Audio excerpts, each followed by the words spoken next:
put your teacher voice on to interrupt everybody. Oh yeah, you got Hi everybody. Hello. Amy. Hi y'all. I'm Taylor Gibson. I'm the programs manager here at the Cedars Union. If this is your first time at the Cedars Union, we are an art incubator and we provide programming, facilities, and pro bono services to the DFW community. Tonight we're doing one of our programs, which is our lecture series, this one, Best Practices. And we have Joel Murray. He's a former member of Cohort 1, which is our residency program. And then on top of that, he is a pretty incredible painter and the co-organizer and curator of Chateau Show, which is in East Dallas. But he's going to tell us about some of his practices as an artist, how he works in the art world, how he navigates it, and just some of his general thoughts. So he's going to start by telling us a bit about himself, but welcome, Joel. Thank you, Joel. Thank you. Thank you for having me. Thank you guys for showing up. I appreciate it. I guess I could begin. I looked at this as kind of maybe an introduction into some of my experiences that led me toward art, as well as some studio practice, kind of philosophy as well, and then hopefully we'll make it to also some info about Chateau Show, which I'd really love to share with you all. So I guess early memories of art experiences when I'm probably like 4 or 5 years old. I'm walking into the Denver Art Museum. My hand in my father's hand. He was an exhibition designer there, and we would go on Saturdays and Sundays, and he would take me through this kind of back entrance where there was a sunken patch of grass. You would walk past a Deborah Butterfield, and those, if you guys are, most of you may be familiar with Butterfield's work, but it's those beautiful kind of like horses constructed out of kind of industrial materials or sometimes natural materials. And I think those very early moments where I was thrust into or put into an art environment very, very early on in my life, and those I'm sure had an incredible, I guess, kind of a directional force, we'll say, in my life, and helped push me towards I guess a life in visual art. Much of my experience is teaching. In Denver, I graduated from Metro State University, and I was an older preschool teacher for 6 years in Denver, and I was also I was working 8 hours a day, and then traveling about 10 minutes away from the preschool where I taught to a co-op that I had helped start, Denver, Colorado. And that co-op experience was incredible. I think it's that moment where you find that you kind of find a group of like-minded people, and you're all kind of striving towards this goal, except no one has any clue or idea of what exactly it is that you're doing. It was early mid-20s for me, and that was kind of my introduction to the art world in terms of, I guess, sales, running a gallery space with other people, and kind of, I guess, learning the ins and outs and learning the ropes, so to speak, of what it means to be an artist. I do remember we were cranking out shows, and that kind of incredible energy is, I don't know, that was a really meaningful experience. From there, went to grad school in Clemson, South Carolina, and then came to Dallas about 9 years ago, and I started off teaching at Navarro College in Corsicana, and kind of, I don't want to say, I've had a lot of different teaching experiences, a lot of museum education, Dallas Contemporary, and also the Warehouse. Has anyone, raise your hand, has anyone been to the Warehouse here? Okay, good. Some of you guys. If you haven't, it is the Howard Rachofsky collection, and it's one of the most incredible private collections in the world. So if you haven't had a chance, you should absolutely go down. Ask me about it afterward, or write down the Warehouse. It's probably about 25 minutes away from here, 30 at the most. But yeah, I had the opportunity to be a gallery educator in that space, and that was also really unbelievable. So I can't recommend that space more.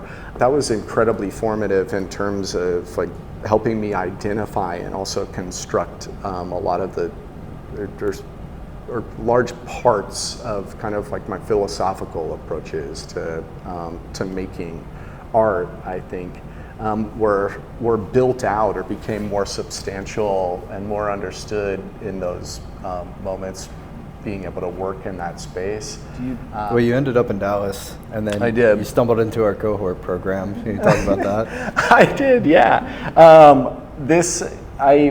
I heard about this from a friend who eventually ended up working here. I don't know if any of you, this is such a wonderful small community. Some of you guys may know Adrienne Lichleiter. She now works at the Nasher, but I think herself and Angela Hall, who was the director of education at Dallas Contemporary, pointed me in the direction of Cedars Union. They're like, it's an art incubator space where you can get incredibly cheap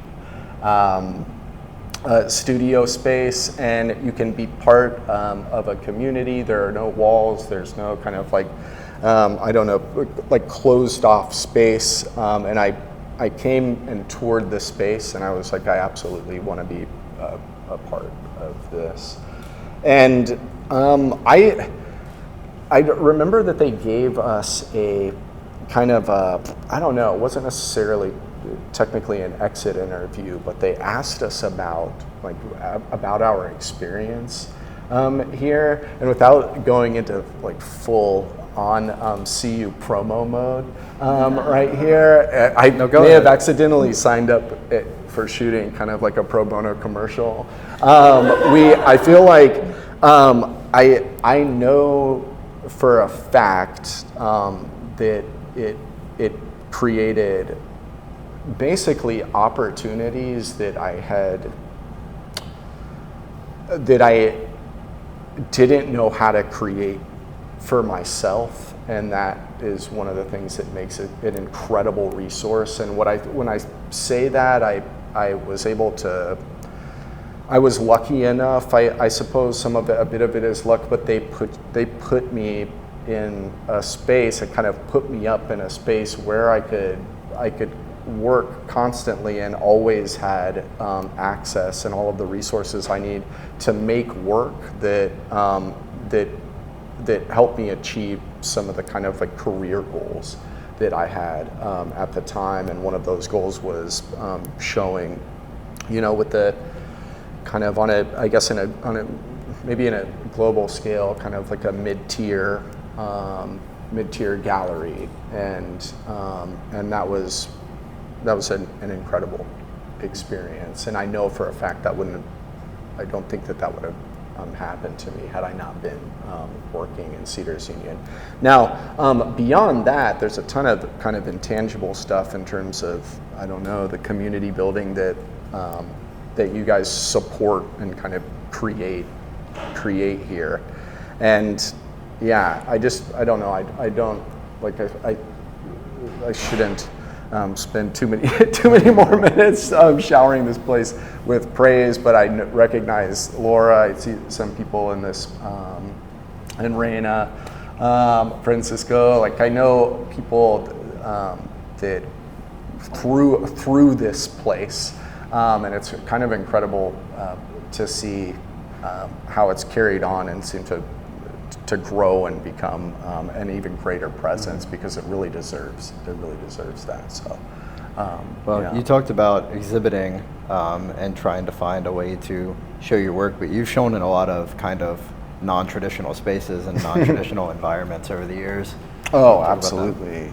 Yeah, I'm sure several bathrooms, and that's not, and sadly, that's not a lie. But I know that for sure, finding that kind of unconventional space has always been part of my, I guess built into my practice, but also I feel like that is and has been the way since kind of like I don't know, I think I look like alternative spaces and alternative curating has existed for for a long time.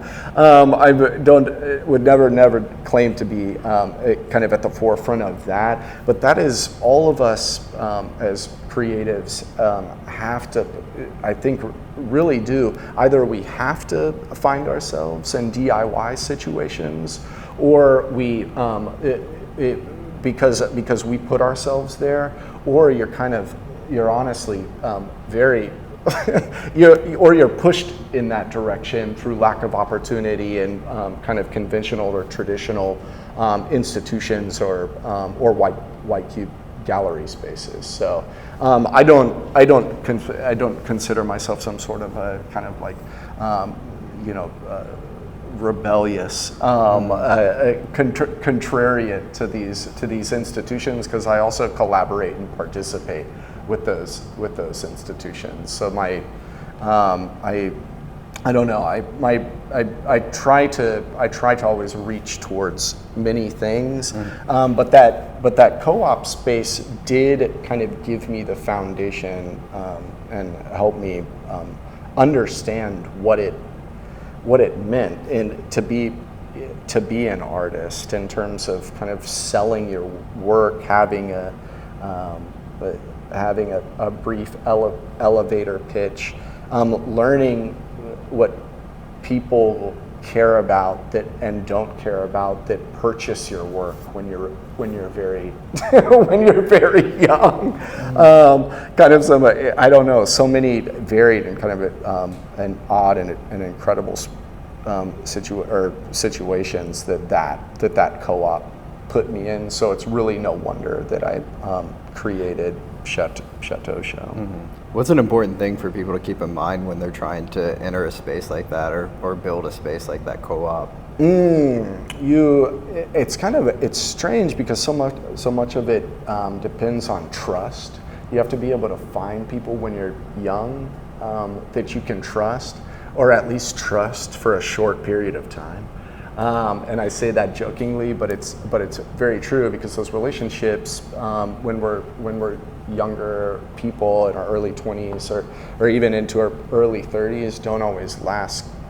They're not necessarily always like relationships that you'll build and have for the rest of your life, but it's so incredibly important that you can find people that are trying to reach towards the same things that you are reaching toward. And you may be like, well, we're all artists. Like we're all kind of reaching towards very similar career goals. But I think that what you find is there are so many different sectors to visual art that's actually not the case. So I guess that's my, I don't know, without being preachy or giving kind of almost ambiguous advice, I would just say you have to find like you have to find people that you can trust and will also pay rent with you. So definitely, those are two big things. What are the benefits to working in a space like that as opposed to working in white wall galleries? I think the experimentation from a curatorial standpoint, the way the kinds of shows and the destruction and kind of like chaos that you can create in a space where it's kind of like almost like a like equal parts party, equal parts exhibition, but then also trying to strike that balance between the kind of like professional side and the fun side of those things. But in terms of the unconventional, I just think that I think that sometimes the gallery space was always is approached with kind of like an absolutely like pristine nature and to it that is almost kind of not to be disrupted, in that it is functioning as a place of commerce and to clearly display something that is meant to be sold. And I think that that's always the value of a kind of less conventional, gallery space or co-op, where people can take creative risks, risk damaging the space, while still trying to realize these incredibly ambitious projects. Mm-hmm. I think you can. It's far easier to kind of Peggy Guggenheim that a space like that than it is to create perhaps a proposal like that for a white cube gallery.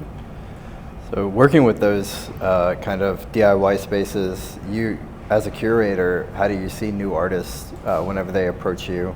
Are you more lenient towards them trying new things or being more playful in spaces, or?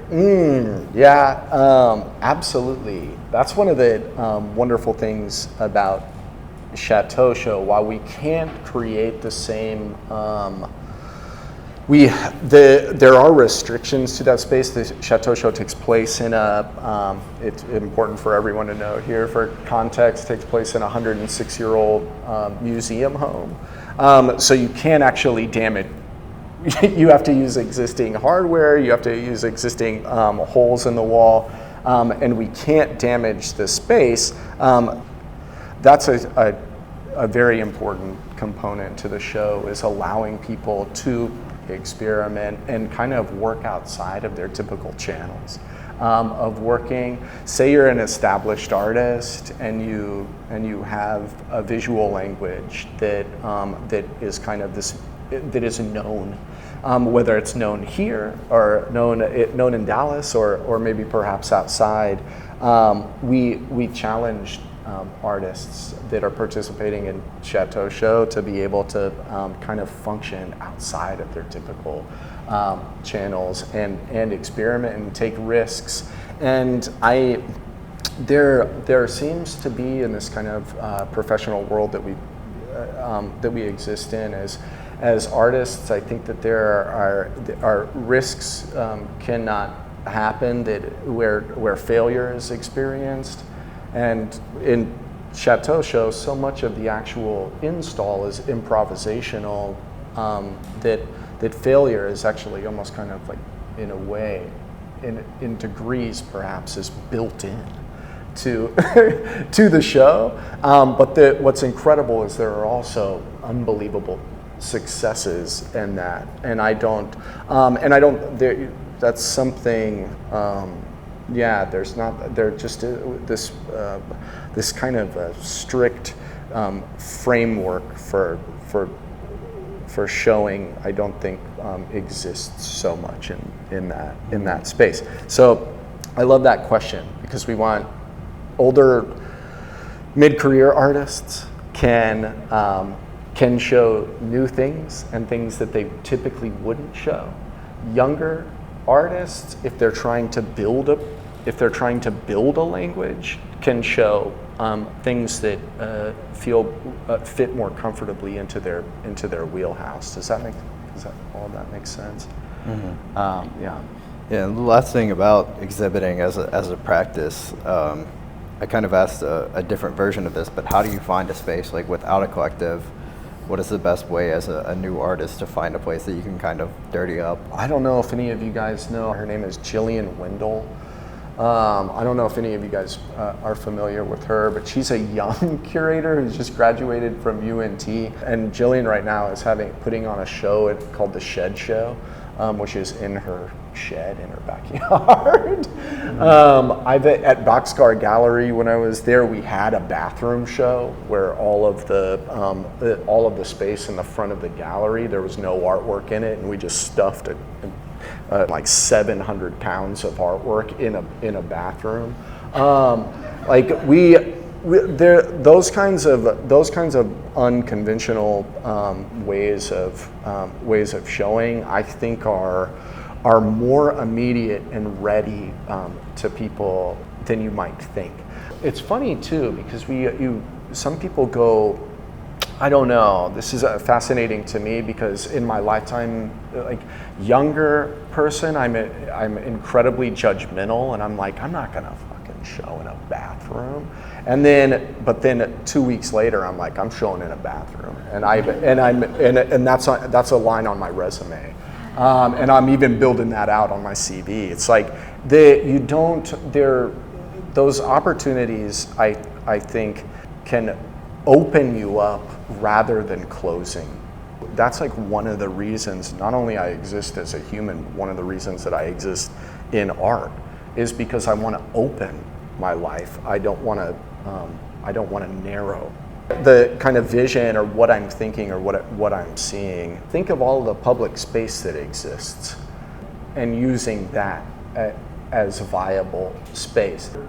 If you're an artist that is fascinated by concept, like Chateau Show is heavily involved in kind of like, I think, some of the like staples of like anachronism and phenomenology, and also space is so incredibly important and weighted with value and meaning, and so integrating those meanings into a show in a park was absolutely something that I hope more people think about. There's another show that I'd like to plug. Did anyone go to Lamont's or Lamonte's Belly? Did you guys go and see that at the Belmont Hotel? It's O'Shea and Greg Meza are two artists and curators.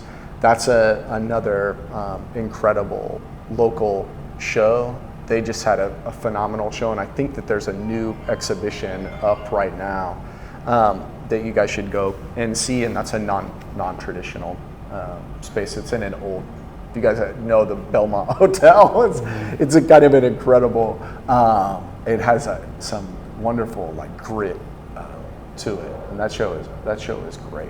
Yeah, and it seems in your curatorial practice there's like an ebb and flow of things that are more strict and then things that are a little bit more laissez-faire. Mm-hmm. But we also talked about in your practice that there is like this kind of fluidity to making and approaching work. How do you do that in your work? And by that I mean be more fluid. Lately, in my practice, I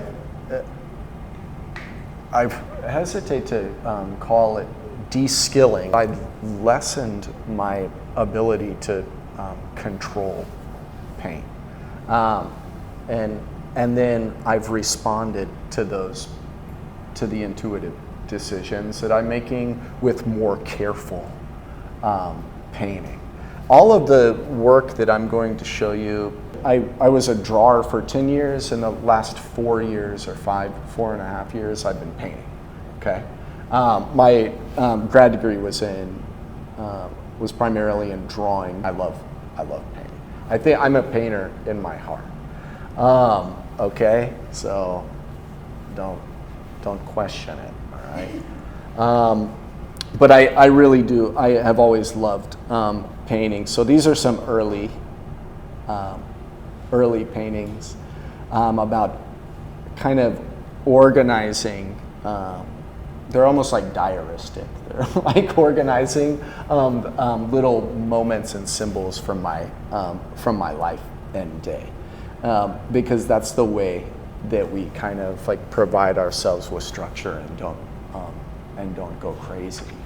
These are incredibly time consuming, like very almost like conventional, like paintings that involve glazing, which is just incredibly thin layers. I think we probably have mostly artists here, and you guys might all know what glazing is. But a lot of my work is like narrative based, but I'm fascinated in kind of being able to reach just beyond the kind of like surface level decision that is intuitive, and then go one step below that. I don't really mean this neither in a metaphysical or kind of like subconscious mining way. I mean, I want to know what lies directly beyond my most recent intuitive decision in painting. What was the step that I couldn't see, that beyond that kind of step that I know when I think that I'm being intuitive? I like the idea of being able to access a place in myself that both has like psychological and emotional and perhaps even like spiritual shape, but I can barely understand that shape. And that's what I want to be able to put into my paintings, and that's what I want more access to. And I don't believe, to be honest with you, that I have really very much access to it at all. And that's a recent kind of enormous philosophical, I guess, shift in the reasons why I'm making artwork. Early on, I wanted to make art to kind of better understand things that were happening to me, but I'm also incredibly interested in every conceivable version of like mystery in our lives.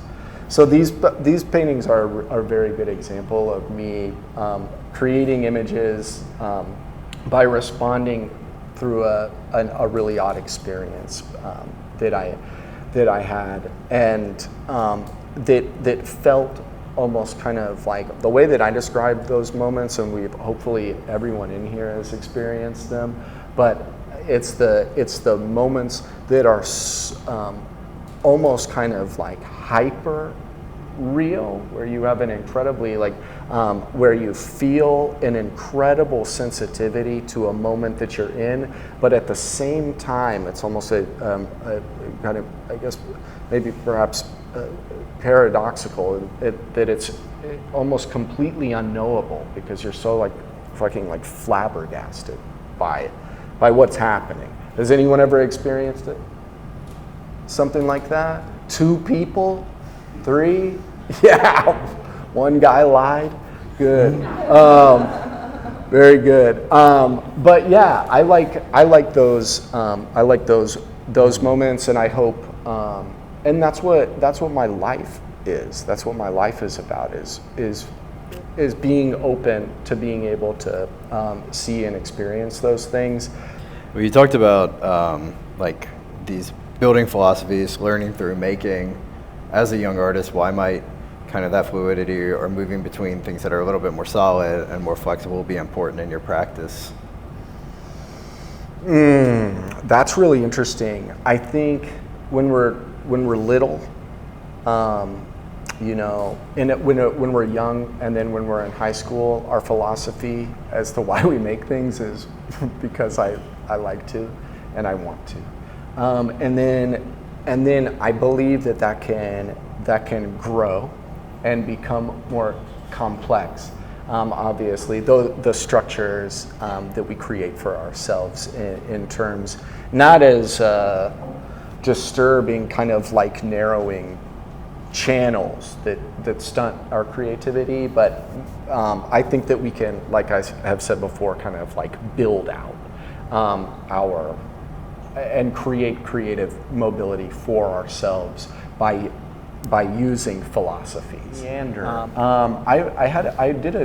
I worked for an artist, a wonderful artist here in Dallas, and we got to talk a lot about his philosophies, and I think that's a weird thing because it was like constraining working for him because his work was influencing so much. You know what I mean? Like but then also it was also eye-opening kind of at the same time. And I think that is the only reason I bring up that kind of weird, like almost interjected anecdote is because I don't think a philosophy is important for everyone to have. I think only if you thrive in this kind of like by establishing your own parameters, then that is great. Some of you guys may work intuitively and work kind of like in a similar visual language without not imposing, but without creating any like a structure to your thought. Yeah. The other day you talked about using art, the practice of using art as a way of transcending mediocrity. It was like a very interesting quote. Oh yeah, definitely. I think one incredible thing that I've learned over my time is that we can kind of like almost like become new people to a degree, and I don't mean in terms of kind of like on like a cellular level with every 7 years we're like technically a new person. I mean that you can. I think that you can change yourself into something that you may not have ever thought that you could become, and that is a kind of like a brief moment of kind of transcending yourself, and that's what I want. That's what I want to find in my. That's what I think I'm searching for in my practice. I just think that that you build really incredible layers to yourself and your understanding of the world as an artist. Then I can kind of escape my everydayness, like my experience, and maybe my everydayness in my identity and who I am. And I don't think that that's a crazy thing at all. I think that we're all like searching for different ways to do that. But yeah.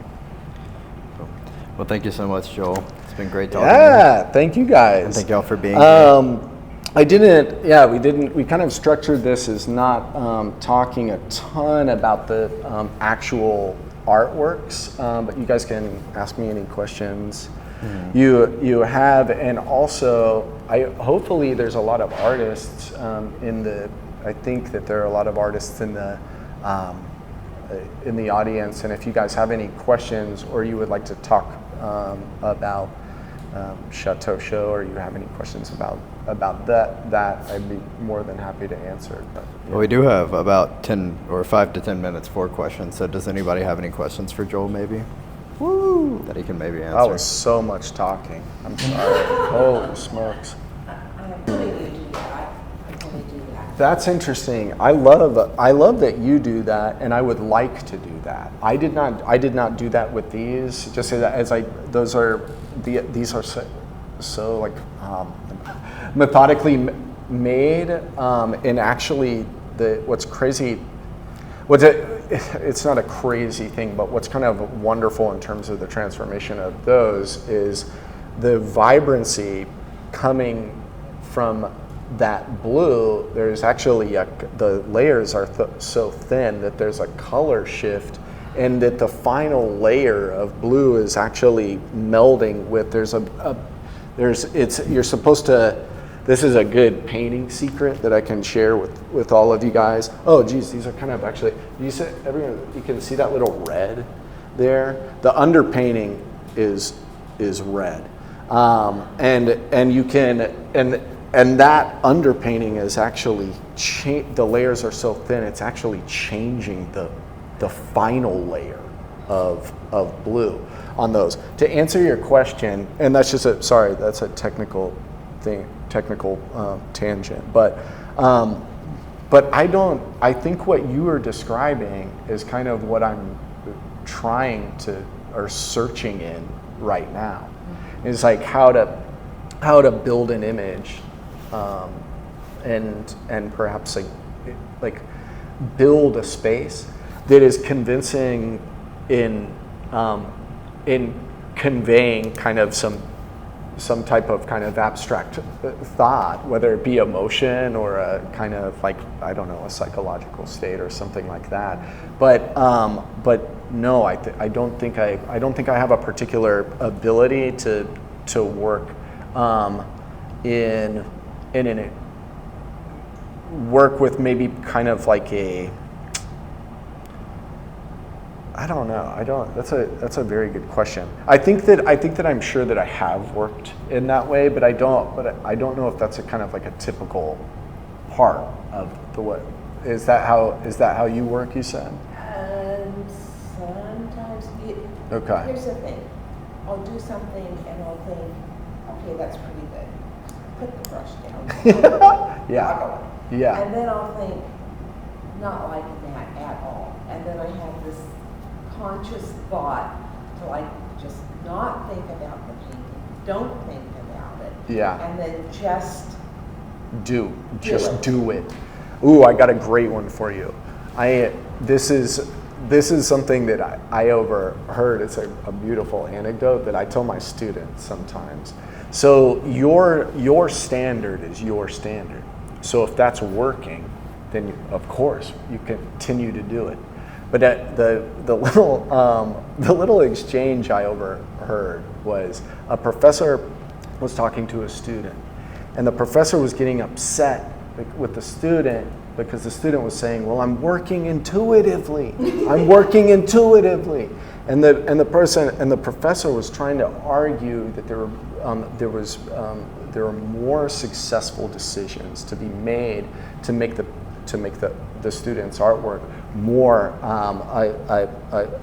to elevate their concept, the image from a formal standpoint, and then the student yelled at the professor and he was like, "You work intuitively," and the professor was like, "Yeah, but I have 45 years of working intuitively."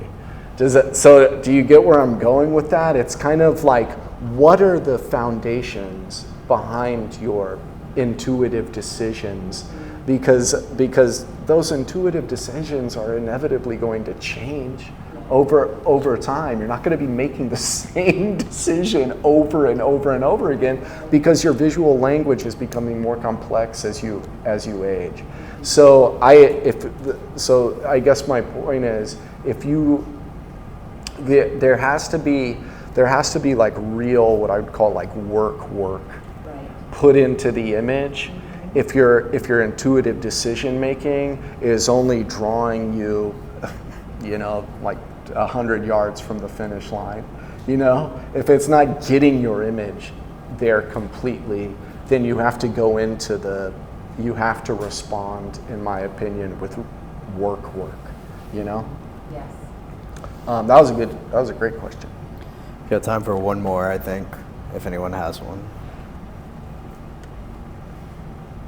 Do you want to go, then you? Go ahead. We can do both. This is a technical question, but Yes. did you fall into showing your artwork, or did you make a conscious decision, now I'm going to show my artwork? And regardless of both, what are some tips? Ooh, I don't know. That's the idea of showing artwork has changed in my mind, like what it means to show. When I was younger, I thought showing my artwork was the most important thing to me. I thought it was at the highest peak. And it sounds like, are you kind of at the beginning of your journey as an artist, or the beginning of your artist life, so to speak? Okay, sort of. So I think that seeking out like jury shows and group shows and shows with friends, DIY kind of, or going into a hotel and just putting your artwork up illegally in that hotel, like things like that. Those opportunities do exist, and the kind of like pay to play spaces, like pay to exhibit spaces, do exist. But if you're interested in showing, like what I talked about earlier, you can't say you apply to a co-op and you can't, and you're not accepted. That's when the onus becomes on you to show and then document. So maybe you could think about showing or creating an online gallery space that you yourself curate. If you have other artists that you work with, or that you're friends with, that you know, or people's work that you love and respect, you can start those spaces. In terms of, you asked me, I'm trying to kind of decipher that part of your question where you're asking, like, did I like luck into showing? That's a really good question. I was approached by the friends that I started the co-op with in Denver. That's a lucky thing, in my opinion. That's lucky that they liked my work, that I knew them. That was luck. But then like Chateau Show, I had to make. Like, that was not luck. That was me making that show. So you have to put yourself in you can't, one thing I will say too is definitely for younger people is don't wait. Don't wait for the things. Make the things if they're not coming to you. Does that make sense? So you have to, and you'll do that. You'll be able to make a show. And like I said, it may be in a bathroom with several artists, but that there's simply nothing wrong with that, and that we all have to start at some place. But yeah, showing is important, but the work that you're making and the way that you're thinking about the work and the care that you're putting into the work is always the most important thing. It's so much more important than showing the work. And the reason I say that is because the joy that you have in creating the artwork, in my opinion, will carry you through the really like fucked up moments where you're like, I have nothing. You know what I mean? That's why it's important to care for your studio practices, so that it carries you and lifts you up as you go through life. Because you're not, I had the busiest year of my life last year, and I lost to the gallery that I was a part of, that I had gotten being in Cedars Union. So there's a lot of like crazy like ups and downs. So you have to have a really good relationship with the work that you're making. Is I think good advice, maybe. Anybody else? Maria, you good stuff? You sure? Oh man. If you want the question. Yeah, one more. I'm fucking coffeeed up now, so let's go. Well, I was wondering, because I like to work intuitively and like pull out, memories of those same kind of like literary moments. Mm-hmm. What do you do when you get in the studio right away? How do you start your day? Oh, that's a great question. I do a bunch of stuff, especially if I've had too much coffee and I feel like one time I had too much coffee and I was painting on 6 paintings at once. I was like, this is terrible. The great tricks are the 5 minutes of meditation, and that's where all the real chaos is happening, and you're like, this isn't what meditation is supposed to be like. And then after that 5 to 7 to 15 minutes, you are more free. I've noticed that works. So it's not like I'm not a yogi. I don't know what I'm doing. I simply sit in a chair in the kitchen right outside my studio space and do nothing with my eyes closed for 5 minutes, and I think about all the anxiety, the terror, the fear of failure, and like scary things like that. If I'm starting a really ambitious project, that's a great place for me to get that stuff out in a way, and then I can start working. Do you sing? Do you sing at all? Like you sing to a song that you're listening to? Because I share space with them. Oh, good for you. Good for you. Yeah, that's good. I feel like I've read somewhere, it's a well-known fact that if you sing, sometimes I'll listen to music and I'll sing like really loudly in my car on the way to my studio space, and that is something that releases endorphins and can also take your mind away from any kind of like, these are things if you're kind of experiencing like a kind of like negative thoughts or like anxiousness or something like that in the morning. I've also, you probably do this, I journal and I'll draw in a little moleskin. That's a classic one. Other artists will take this doesn't exist anymore, but I know so many artists that like draw on newspapers. They'll be reading a physical newspaper and you're like, what is this, 1992? I think any kind of like drawing, and even if that's like led by like maybe you're listening to a song and you're drawing what the song, what you're kind of like intuitively kind of doodling or automatic drawing to the lyrics of that song. There's so many different ways. I also do some yoga. Now I don't do all of those things every morning because that's too much. But yeah, I think that any way that you can go into it with like a, not even positive, just like stable mind is what I'm always after. And I think there's all kinds of ways to kind of like put yourself in that mindset. Yeah, great question. Thank you guys so much. Thank you. Thank you all for being here. Thank you for your questions. Thank you for being here too, Joel. Yeah, thank you. That was awesome. Please eat some of these crackers. They're all stale.